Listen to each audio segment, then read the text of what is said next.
सिना मन मन थिला आदि सिंधु नंदिनी समस्त मन दुसरे ताको गाई पुणी आसतु आम विनोद मोर कवितार शीर्षक कोणार्क।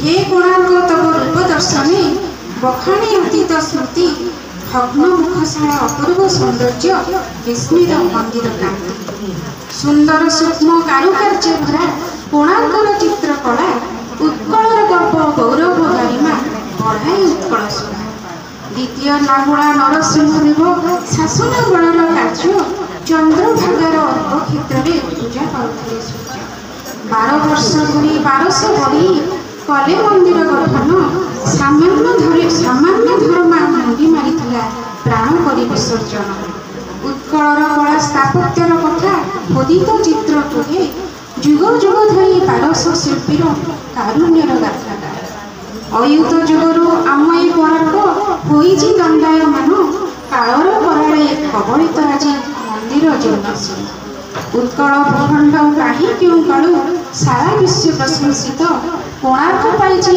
अनन्य मान्यता श्रेष्ठ मंदिर चर्चित धन्य विश्वकर्मा धन्य तुम शिल्पी धन्य विश्वकर्मा धन्य तुम शिल्पी धन्य तुम कारुकार्य विस्मय कोणार्क सप्ताश्चर्य मध्य विस्मय कोणार्क सप्ताश्चर्य मध्य सारा विश्व जनदूत सारा विश्व जनदूत सारा विश्व जनदूत। धन्यवाद समस्त सिंधु नंदिनी प्रणाम।